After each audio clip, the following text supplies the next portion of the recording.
Eh bien salut à toutes et à tous, c'est Diego, votre youtubeur préféré en partant de la fin, et bienvenue sur une vidéo d'un nouveau format qui s'attardera sur l'analyse de personnages de la série Super Smash Bros. On s'attardera dans ces épisodes sur un personnage en particulier, son jeu, ses coups, ses skins, ainsi que son histoire. L'épisode d'aujourd'hui concernera le villageois d'Animal Crossing, et commençons sans plus tarder. Alors le villageois, sorti pour la première fois sur Smash 4, annoncé durant l'E3 2013, a été le premier nouveau personnage de Smash 4 à avoir été annoncé, et fut également le premier personnage de la série Animal Crossing à avoir été dans un Smash Bros.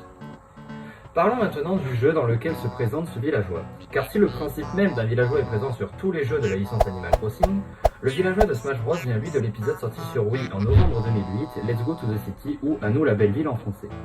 Ce jeu est donc le troisième opus de la série. Dans ce jeu, vous incarnerez donc votre villageois qui portera le genre et le nom que vous lui choisirez, et son apparence, donc son visage, sa coiffure et ses vêtements de base se déclinent en 4 garçons et 4 filles différentes. Ces apparences standards ne vous disent rien, c'est donc les 8 skins villageois disponibles dans Smash Bros. Le villageois principal, celui montré dans les trailers ou dans la grille des personnages, est le garçon au t-shirt 1 rouge, car c'est celui que vous rencontrerez le plus fréquemment au début d'une sauvegarde. Pour ceux qui ne connaîtraient pas la licence Animal Crossing, ou du moins pas la version Wii, laissez-moi vous raconter l'histoire de cet opus. Tout commence alors que vous êtes dans le bus d'Amiral, qui est d'ailleurs un trophée aide dans Smash. Et un personnage du nom de Charlie, un chat, vient vous adresser la parole. Il vous demande votre nom, votre sexe, votre date de naissance, le lieu où vous rendez. Oui, Charlie c'est tout le jeu. Suite à ça, vous descendez du bus et vous arriverez dans la ville du nom que vous lui aurez choisi, et vous pouvez vous balader et explorer cette ville qui sera votre terrain de jeu de toute la sauvegarde. Très vite, vous faites la connaissance de Tom Nook, un raton laveur dirigeant un magasin, dans lequel il nous invitera à travailler pour avoir un salaire. Salaire qui vous permettra d'habiter dans une maison et plus dans une tente qui vous a été donnée plus tôt par Tom Nook. Votre but sera donc de gagner de l'argent afin de finir de rembourser votre dette pour votre maison.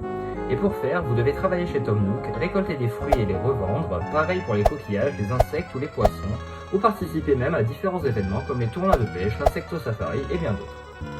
Alors oui, j'ai survolé l'histoire du jeu, mais on est plus là pour Smash que pour ce titre, et d'ailleurs qui est loin d'être le meilleur de la série.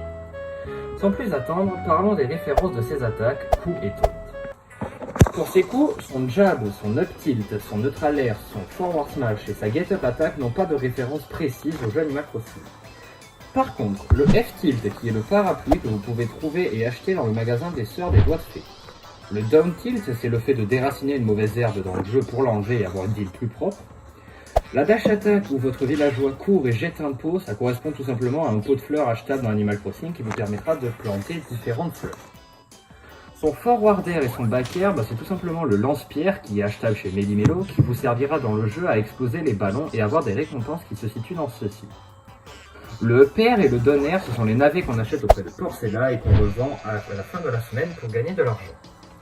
Le Up Smash, c'est un feu d'artifice qu'on peut avoir dans les événements de la mairie. Son Down Smash, c'est tout simplement l'utilisation de la pelle achetable chez Melimelo, qui, comme dans le jeu, vous permettra de creuser et d'enterrer des objets, ou de même les déterrer. Le Neutral B, c'est tout simplement le fait d'attraper quelque chose, comme dans Animal Crossing, où on prend un objet et on le met dans sa poche qui est donc l'inventaire du jeu.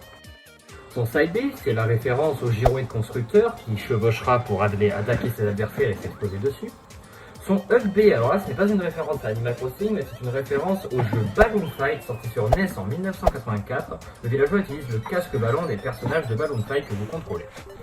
Son Down B, dans un premier temps, c'est l'animation où le villageois plante un arbre, et par la suite en appuyant sur le bouton Down B, il arrose et fait pousser son arbre, référence directe aux mêmes actions du jeu. Son grab, c'est tout simplement la référence au filet qu'on achète chez Melimelo également, qui vous permet d'attraper des insectes. C'est pareil pour tous les grabs. Et son smash final, c'est sa référence au fait de faire construire sa maison auprès de Tom Nook contre les clochettes. Donc dans l'animation, on verra bien le villageois demander à Tom Nook de construire sa maison et à la fin, il lui donnera donc les clochettes en échange. Quant au taunt, la taunt du haut où il fait un mouvement de joie et la taunt du bas où il agite son bâton au sol n'ont pas de référence précise à Animal Crossing.